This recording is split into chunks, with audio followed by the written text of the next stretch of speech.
Since I was a child of the 80s, I can remember going to the arcades on the weekend with my father and other friends. As soon as you entered the doors, your head would spin because there were so many games to choose from. You didn't know which one to play first.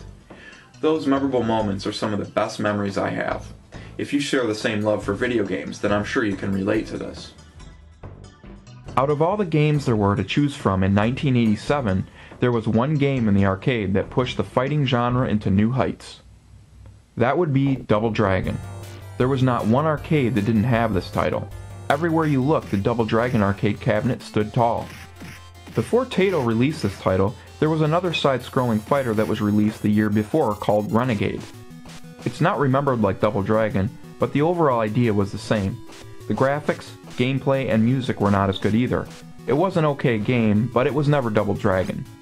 After Double Dragon's success, the ports to other consoles followed.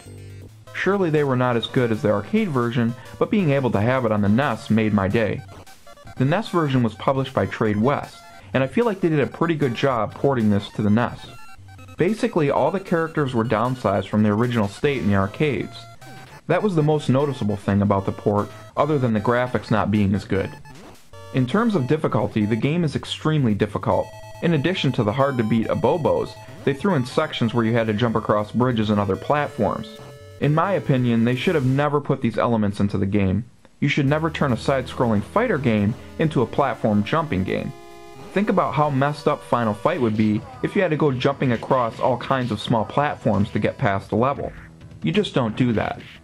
I understand where they were trying to go with it, but the problem is that the controls were never given a real controllable jump. It was so stiff, so it was easy to fall to your death. One element that keeps the game interesting is the fact that it uses an experience system.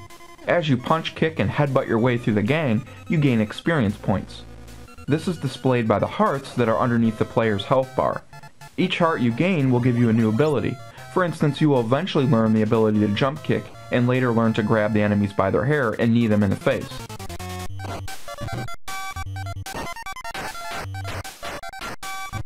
In addition to the story mode, they also added a tournament-style mode.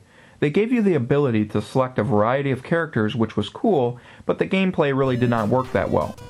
The problem is that you can move right off the screen and you won't be able to see what's going on. It lacks the tournament style like Street Fighter 2 where you're always facing the other player. Without this, it makes it very awkward. It was ambitious for the time, but it just did not work.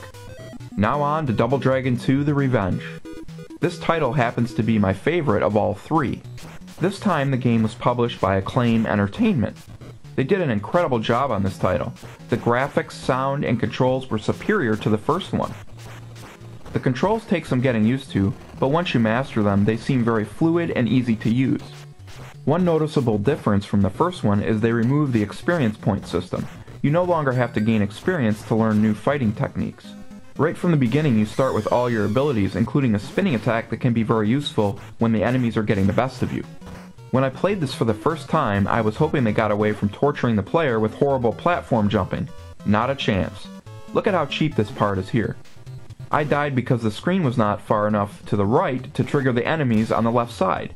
It's so aggravating.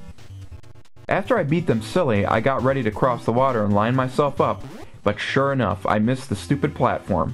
In my opinion, if they would have removed these elements from the game, it would have been flawless. Double Dragon 3: The Rosetta Stones is the black sheep of the trilogy.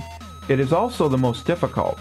What makes it so different from the other two is the fact that you meet up with new characters along the way that you can use. They have different fighting styles and abilities. Each character represents one life, so if you die on the first level before you're meeting a new character, it's game over. Another notable difference is they let you equip and unequip weapons. They are very useful for defeating the bosses. The only problem is they have limited uses, so you have to pick the best time to use this weapon. The controls are not nearly as good as the second one. They are incredibly stiff and the character seems to move extremely slow. As far as the graphics and music are concerned, it's really debatable if they were any better. I personally like the soundtrack from the second one better. I think certain elements like the backgrounds were better than the second one, but overall they probably tied places. I did like the fact it showed a map in between levels, giving the game an appearance that had greater depth. It was a neat idea that you traveled to different parts of the world. The levels were very different from one another, and it was a good way to keep the levels fresh. As I stressed before, the second one is my favorite. Anytime I feel like playing Double Dragon, I pop in the second one and put my NES skills to the test. The first one is still fun and a classic, but it lacks level design, which the second one makes up for.